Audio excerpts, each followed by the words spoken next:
when they are kids? How long will it take for them to get to a point where they start laying eggs? 6 to 8 months. 6 to 8 months. Yes. And I heard they can lay like up to 400 eggs and stuff. People say more than 400 eggs. That's what they've been saying, but for me, I've not experienced that yet. Okay. Yeah, like they can lay, like when they came at first that they were laying on top of the, I could count about 50 eggs at a go, like from one snail, 60 eggs, but I've not counted 400 eggs. Yes, so I can't testify to that. But at least 50, 60, there are a lot of eggs. So. Yeah, but maybe you wouldn't get 100% hatchery. Sometimes due to some conditions.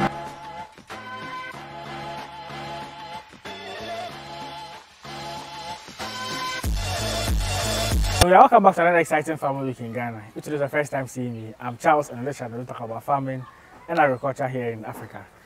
From the previous video, we had a conversation with Sewa, the nurse farmer on TikTok, on how she started her farm. She does snow farming, carrots, lettuce, cabbage, some other vegetables. Yes. So if you don't watch those videos, you can go and check those ones out. But in this video, we're going to look at how to start your own snow farming in a greenhouse. I've done a couple of videos on snow farming, but they were in pens and concrete and all of that. But this time, I'm going to look at how to start if you are going by the greenhouse approach. Some people have the view that the greenhouse is better, advisable to go into if you are doing snow farming. So I'm going to look at all of that and then information surrounding snow farming in a greenhouse. Before we get into the video, make sure you like this video for me. Like so YouTube gets promoted to other viewers to watch and be inspired.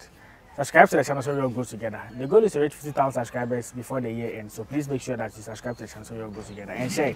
There are people out there who might want some of this information to learn about it as well. So yes, without much ado, let's get into the video. So Sewa, what I want to know, how to start your own snow farm if you are doing a greenhouse. But before we do that, I want to know with a greenhouse, how is it like? How much does it cost? How the setup? How was it done? Okay, so the size of this greenhouse is 25 by 15 feet. Okay. And then it was a full package, but they have bigger sizes than this. Than this one, yeah, okay. Depends on what you want. Sure. And then it costed about 24,000 cedis. Okay. So with the setup, they will plant the cocoyam and the plantain, give you 1,000 snails for the start. To start with 1,000 liters per liter. Oh, okay. So they do the structure, they do the pillars that we see there, everything. Yes, they raise everything. They will give with you the sprinklers and everything. And you said they will train you too, right? Yes, they will train you. How to start as well. And then give you some snail feeds for the start. Nice. I mean, at least they've done most of the work for you, or? Yeah. Okay. So if I'm like all this have been done and I'm rearing snails, what am I supposed to know about snails as a beginner? Okay. So you have to get knowledge on snail farming. Like you need to get adequate knowledge on snail farming. And then let's say you've not, like you are about to start, you have to also get your capital. But that one, it depends on the size or the type of the snail farm that you want to do. Okay. Yes. We have two types of snail farming. We have the extensive and the intensive. The extensive is the greenhouse system. And the intensive is the pen system. So we have the wooden pen and the block pen. Okay, the concrete. Yes. Okay. So it depends on what you want. And then you also need to know, get where you would get your snails from. Like it's always advisable to get them from snail farmers. Those already yes, or those who pick it from the bush.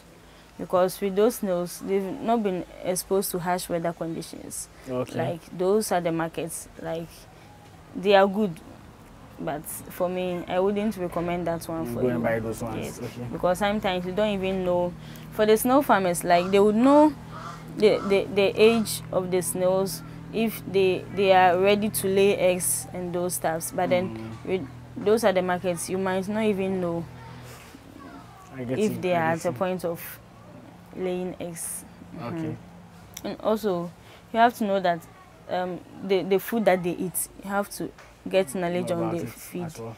And also you have to know that it's long-term investment, so you need to be patient. Okay, when you say long-term, what do you mean? Like the time they mature for yes, you to sell? How long does it take? If you want them to be very, very big and reach like the point of maturity is 2 years. So like the jumbo size, the big ones? Yes, the jumbo size is 2 years.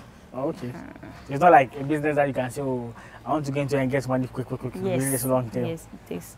Although you can start selling them from 1 year, but then it depends on the price that you want. Okay. And if they are fully matured, how do they go for? How much do they go for? Oh. Like suppose you take your time, they are 2 years and you sell them. You can sell for 100 cedis. Okay.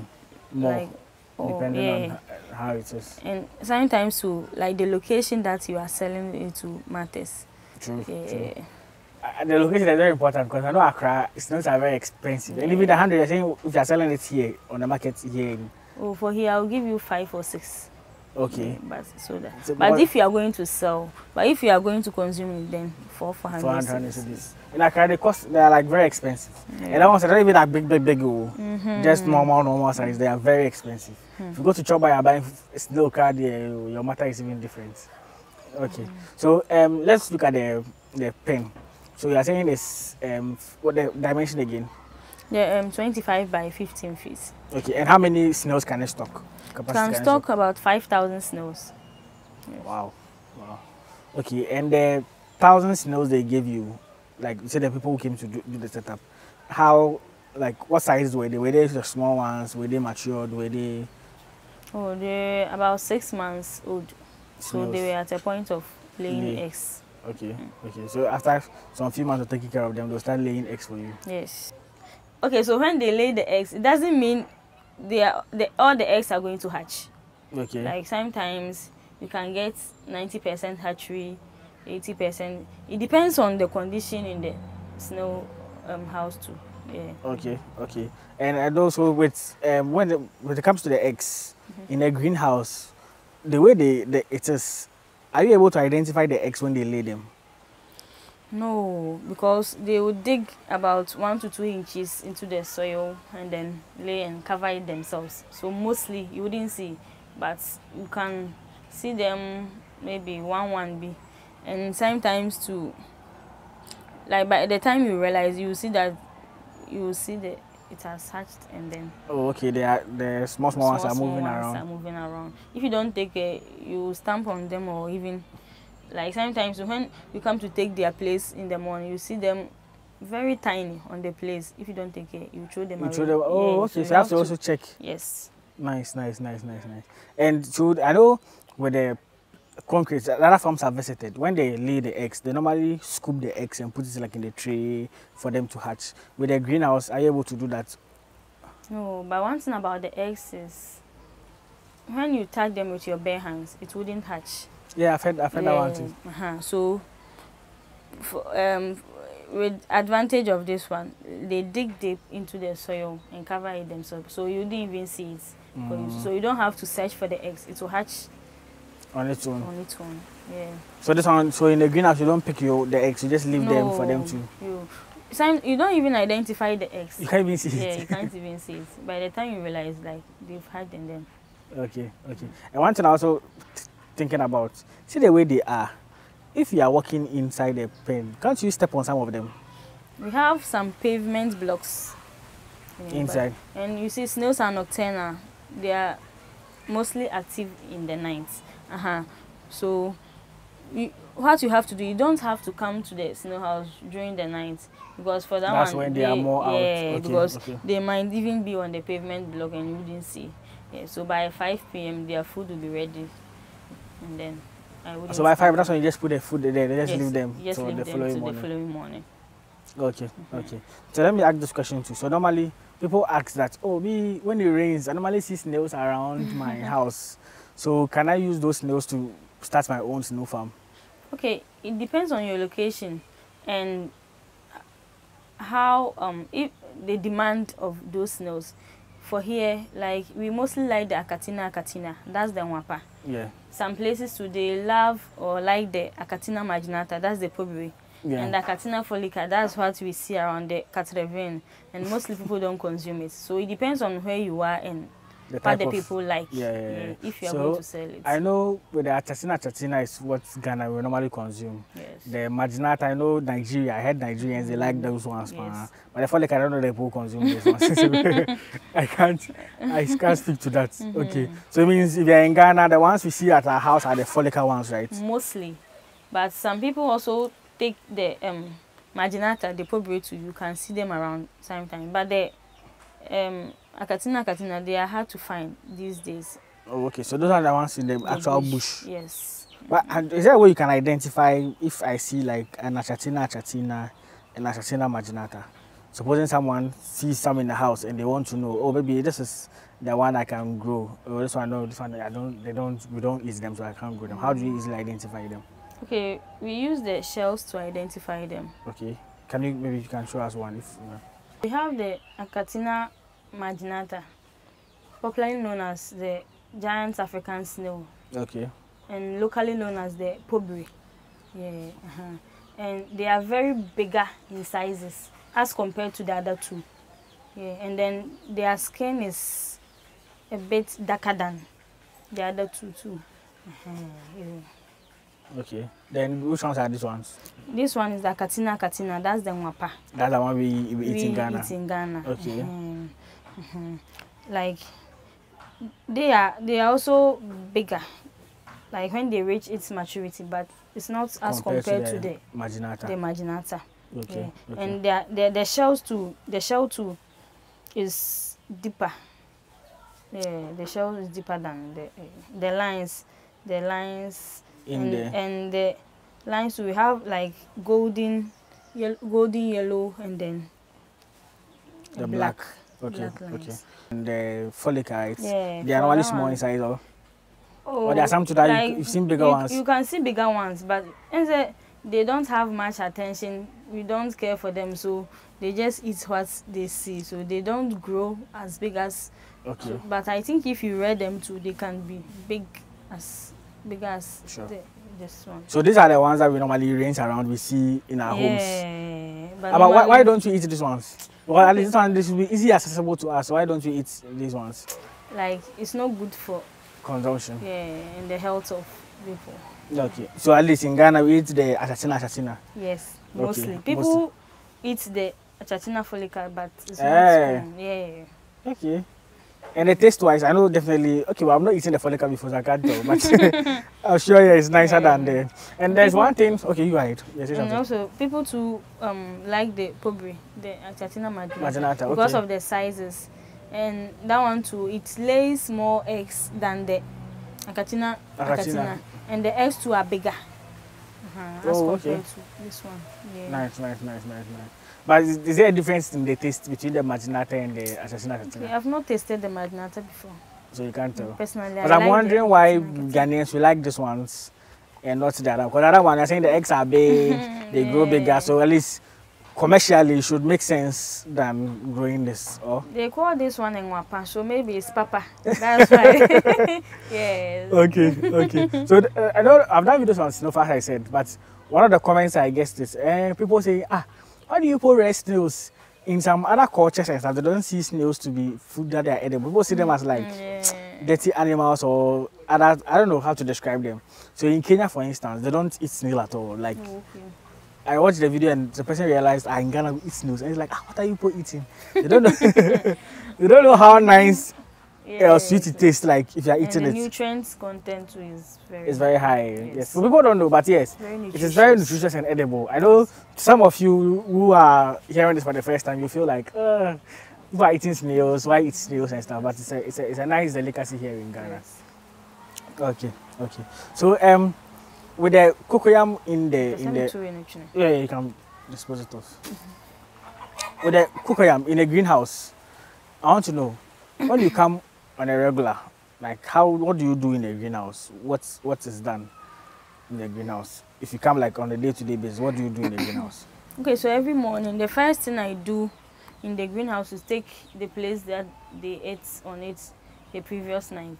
Okay. Yeah, so you first take them all out, because if you don't remove the place, it will attract insects and ants and also other snail enemies. Let me put it that way. Yeah, and they will start eating your snails too.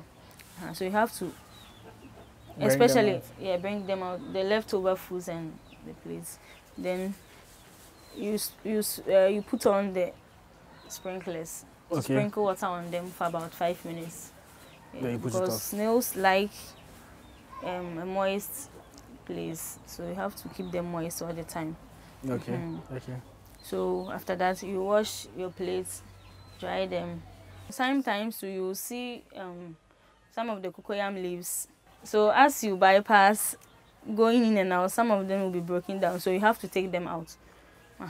And sometimes too, when it gets enough nutrients and then enough rain or enough water it grows fast, so you have to prune it. Oh, okay. Yeah, so that it will be spacious. Sure. And sometimes when you see the cocoa leaves are going down or they are getting finished, you have to restock some of the cocoa leaves. Okay. Yeah. So I wanted to ask, so in the greenhouse, some people might be watching, so when they build a greenhouse for you, I know the soil, they put the soil in there, but you can see some cocoyam, the leaves in there. What is the purpose that it serves? Cocoa leaves. The cocoa leaves, yeah. Okay, they hide. You see, snails don't like enough sunlight, so they hide under the cocoa leaves during the day and come out in the night. Yeah. So that's the purpose, at least. Yeah. Regardless of the soil in there, you still have to have like. And we want to create something like a natural habitat for them. Although this is an improvised one, but then we want to create something like a natural habitat. So, like when you spread the cocoa leaves in the greenhouse, when they see it, like they feel like they are in the forest habitat. Or their natural habitat. Okay. So speaking of that, that means people say that the greenhouse is more better than the pens. What do you have to say about that? What in your experience? I know you have the greenhouse, you also have the pen. Comparing the two, which one do you think is best to go for? It's advisable. Maybe you can tell us some of the advantage, disadvantage that comes with that one too. Okay, each has got its own advantages and disadvantages. Okay. With the greenhouse, it can contain many snails at a time. Okay. But the pen, it has a limited number that you have to put at a time. But with the so that's one of the advantages of the greenhouse. And also, like, the snails live freely without any restrictions. Like, as I said, they'll be their natural habitat. They can move around. Yeah. And they also have the cocoyam leaves and other plants too. Like, so sometimes they can eat it if they are hungry. So like, and when they lay the eggs too, it's hatch on its own. You don't have to be picking them, putting them in an incubation box. As you said, touching the egg safe prevents some of them from the hatchery. Okay. Do you feel like greenhouse is better? Yeah, but it has its disadvantages too. So you have to weigh the two. Okay, but what's the disadvantage with the greenhouse? There can be ant invasion, especially when you don't pick the leftover foods, or sometimes it's not leftover food, but ants can invade in, since there's soil and then plants too. So there can be infection too, because when the snails, like when you are doing a snail farm, definitely some will die. Okay. Yeah, so you have to be looking through every 3 to 4 days, search for dead snails and pick them out. But if you are not able to do that, like, there can be bacteria or other kind of infection that will affect them. Yeah, that will affect the rest, because when they will feed on the dead snails and transmit it to other snails too. Okay. But in the greenhouse, I can see there's plantain in there. That one too, like, is there a purpose it's serving in there? Yeah, it's all providing shade for them. So the main purpose of the cocoyam, is it to feed them or to provide shade? The one in the greenhouse is to provide shade. Okay. Okay. But do they eat cocoyam too? Yeah, they eat cocoyam, but we serve them, like, when they come out at night, they will find the place and food there. So I don't think they will climb to if there is some food in it. Okay. So speaking of food, let us know some of the food that the snails eat. Okay, so snails mainly feed on fruits and vegetables. Okay. But not citric ones. Food, that's what they taught me, that I shouldn't give them snails the vegetables or fruit that contains acid. Acid, okay, like oranges and stuff. Yeah, okay. So they feed on fruits and vegetables such as watermelon, kontomire, boko boko, lettuce, carrots, cucumber. There are many. Boko boko, what's boko boko? Boko boko. Water, is it water plant or water leaf? Let me show you some.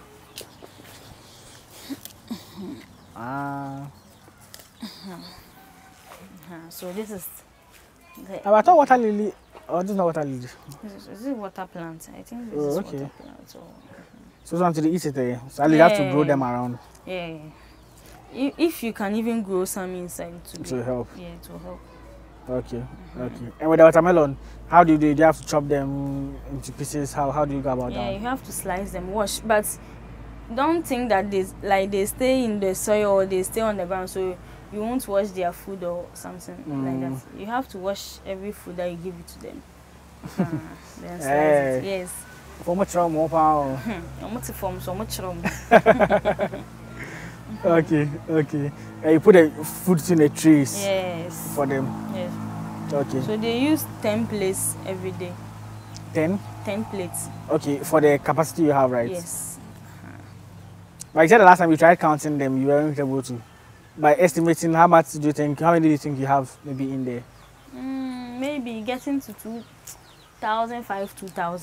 Okay. Yes. Okay. And the numbers have increased. Yeah. Nice, nice. So you said the food, watermelon, boko boko, as is this one. Kontomire. So now you can cut them and put it in. Yeah. You can cut them.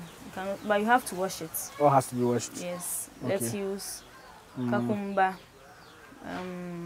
Cucumber you cut them, right? Yeah. And take off the seeds. Okay. And the watermelon, I can see there are seeds in there.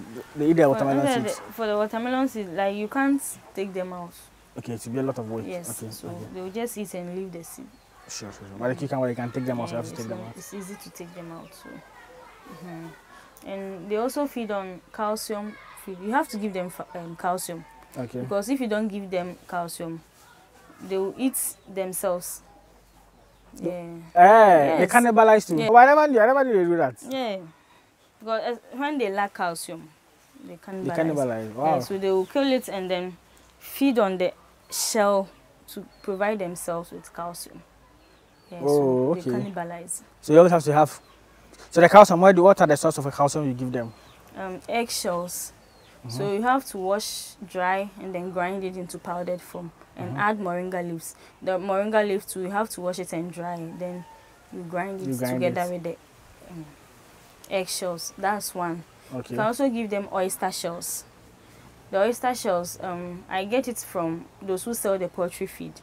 Because they give it to the birds. Yes, so you get it from there. And that one too, you sieve it because sometimes it has some small stones in it. After grinding it, no? It's when you buy it, it's already grinded. Okay, but it has some powder, some stones in it, so you have to sieve it to get the powdered form. Then you mix it with water, like gari, photo, like something like that. Give it to them. And give it to them. And also you can give them sodium bicarbonate. Okay. But for the one, it's the company that brought it. They prepare it themselves. So I don't know how to go about it. But you can go. It is something that's sold on the market, right? Yes. I want to eat that one too. Yes. So what about the formulated feed? And also, so the calcium supplement, it strengthens their shells. Okay. And also helps them in laying eggs. And also provide them with source of, let's say, energy or something like that. Okay. And then the formulated feed will be their source of protein. Because the fruits and the calcium supplements doesn't contain any protein. Yeah. Okay. So the formulated feed, I use maize, groundnuts, soya beans, dry fish powder. Okay. So you roast all of them. Yeah. Then you mill it at the sawmill. Sawmill. You go to where they mill the food. Okay, they mill it. Okay. Then you give it to them. All of them, you have to add some water. Okay, so it has to be It doesn't have to be like dry. No, it has to be moist. Okay. Before you give it to them. How many times do you feed them? Is it like only in the evenings? Yeah, snails are nocturnal. They only feed at night. Yeah, so only in the evening. They feed once a day, so only in the evening. Okay. Okay. And all this food too, do you like do a variety for them, or like maybe today they are eating watermelons, so you give them watermelons. Tomorrow maybe lettuce, or like you how do you do it? Yeah, like if you give them watermelon for about 3 days, like consistently for 3 days, they wouldn't eat.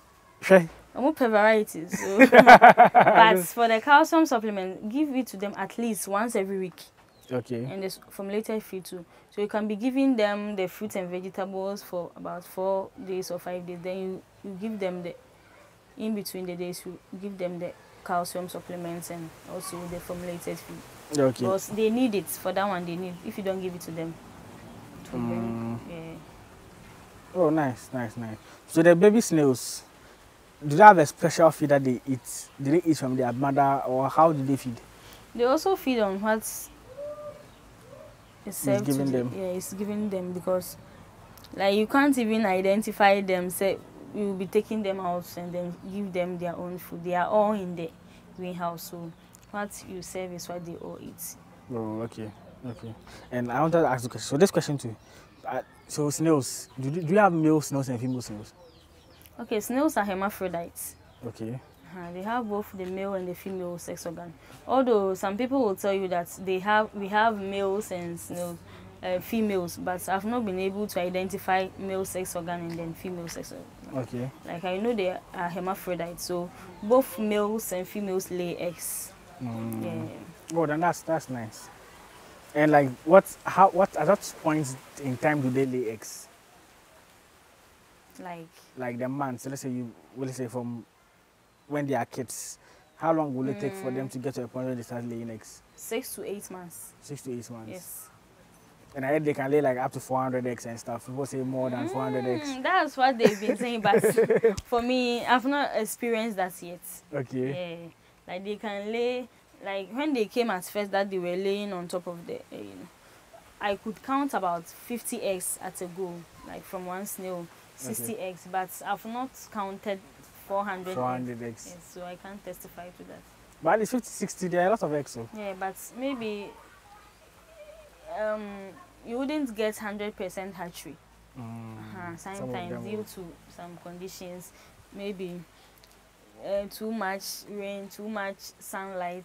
It cannot, although they dig deep into the soil to lay their eggs, but sometimes you wouldn't get the 100% hatchery. So it's not all the eggs that's okay. But in the other video, you made mention that some of them they'll go into like hibernation, if that's how I call it. Like they hide themselves estivation, yes, and they don't eat and all of that. What causes that? So snails, they are almost some way people like they go into mechanic depression called estivation. Yes. Okay, that's depression. Yes, mechanic depression. So they wouldn't eat, drink water. They will just put some whitish substance on their face, on their surface, and then hide. They will dig deep, about 2 inches into the soil, then hide themselves there. Yeah, so it can take about from months to years, about 3 years they can be there without food and water. Yeah, but nothing will happen to them. Hey. Yeah. Okay. I think that's their nature. That's how God created them. But when the weather is not too favorable for them, that's when they mostly go into estivation. Okay. Especially harmattan and consistent heavy rainfall too. Yeah. So when the weather is not favorable, then you go into estivation. Oh, okay. But the greenhouse, the way it is, isn't there a lot of sunshine on them? Oh, okay. So it was made with a shade net. Oh, so it reduces the amount of sunlight that comes to them. Yes. And also, that's why we also planted the cocoyam and the plantain. To provide more shade. So you see, when you look through, you see some shade. So at least it's good they have a little bit of sunlight, but not too much sunlight. Yes. You can't put a shade, entire shade over the greenhouse too. That one is not advisable. Yeah, especially for the plants too. It's not good for them. The plants. Okay. Okay. So with the eggs, supposing we are doing it in the pens, let's compare the two. With the pens, you can be able to take out the eggs, right? Yes. And like put it in a hatchery. Yes. Okay. So with the pen, I think that one to be a disadvantage, an advantage for the pen. Okay. Because you are able to identify that like snails are laying like about 50 eggs, say 20 are hatching, or all the 50 are hatching, and you know the production. Because with the greenhouse, sometimes you wouldn't know that you are even having a low production. Okay. Because you don't even identify the eggs and those that were able to hatch. But with the pen, you can identify the eggs, those that were able to hatch, and you can even identify the problem or the condition that's prevented the eggs from hatching. Yeah. Okay. So everything is under control with the pen. With the pen. But the greenhouse, there. Yeah.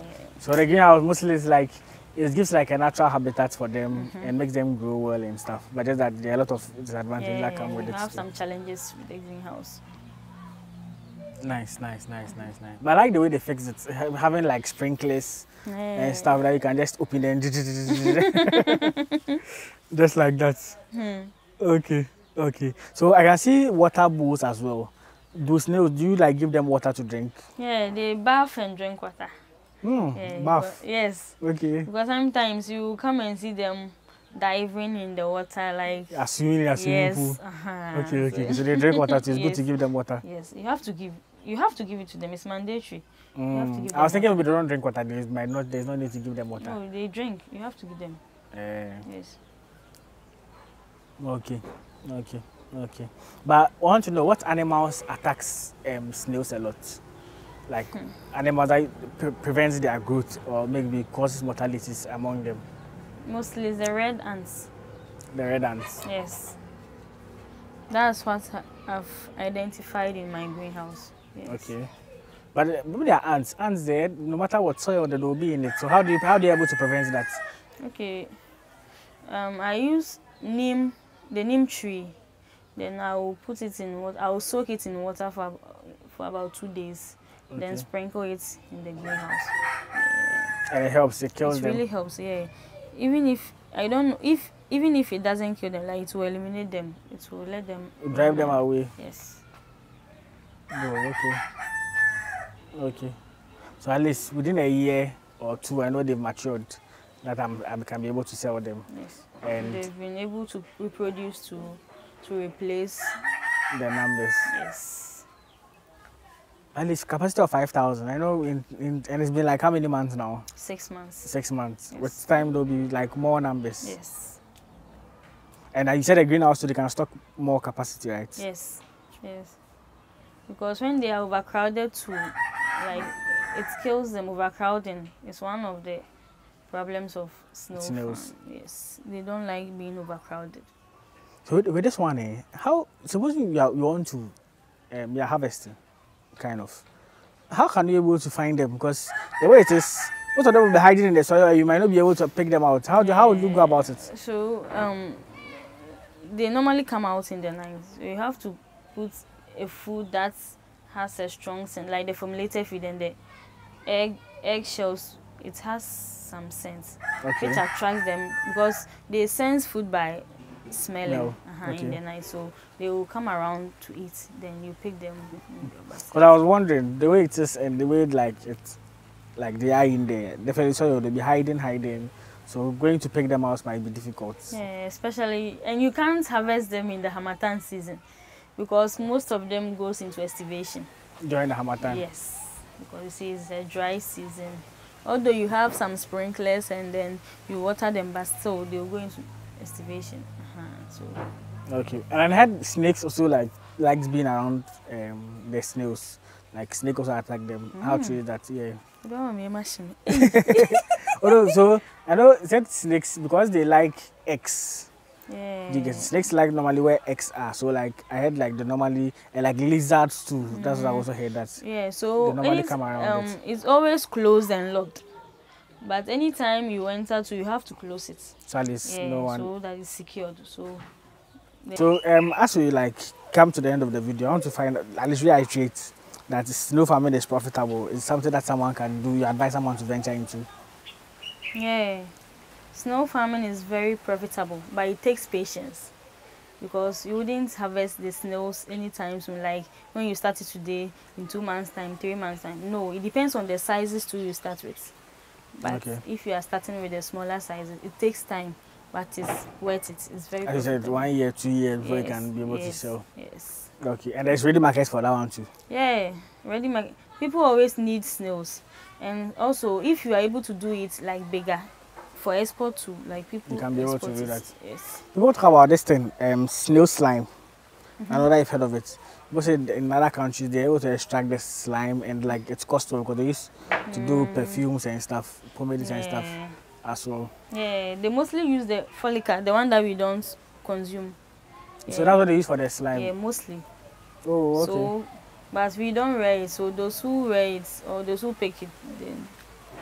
At least you have to get a number of stones where you can extract and make that particular. But people say some are saying it's $10,000, some are saying it's everyone and the price that they are quoting for those ones. But I know in Ghana, I've not seen anyone that says he goes into the slow slime business. The company that's constructed, they do those. Oh, okay. You say they do like on a large scale. Yes. I think. Nice. Okay, so yes, if there's any advice you give to people who are going into snail farming, who are watching this video and they are inspired to start their own snail farm, what would that be? Okay, I would advise people who want to venture into snail farming that snail farming is not easy, but it's very lucrative when you are able to do it. And also, don't give up, because at some point when you see some of your snails dying and then they are not feeding like mine, you give up. But don't give up, because at the end of the day you are going to make it. Like, it's worth it. It's worth it. Yes. Okay. So yeah, I think this will end the video on snail farming. Nah, advice number one. Okay. Snail farming also takes time. So, and I'm a kind. Oh, you go to that also. It takes time before the snails are ready for market. So you have to be patient. Patience is key. Yes, patience is very key. Like, as you see, the snails, they are all, even patient. So it should tell you that some people are slow. But for animals who are that slow and they eat balanced diet and be eating watermelon and stuff, no. Yeah. At least if you are eating this healthy, you're supposed to grow very fast. Yes. Okay. Is there any other thing you also want to add? No. Okay. So yes, I think we'll end the video here. If there's anything you want to know about snail farming, especially in a greenhouse setup that we've not looked at, you can let us know in the comment section, and I'll try and get the answers from her. She'll try and come and answer those questions for you guys as well. So yes, that would end the video. Like the video for me as usual, so you get to promote it to other viewers. Subscribe to the channel so we all grow together. As I keep saying, 50,000 subscribers before the year ends. So please subscribe so you're able to hit that target. And share the video. There are people out there who want to start their own snail farms, want to learn about it, and also be educated about it as well. So this video can be helpful to them in starting their own snail farm, whether maybe in a greenhouse or with the wooden pens, or maybe in the concrete ones that they can also go about it as well. Okay, I'll see you guys in the next one. Peace out.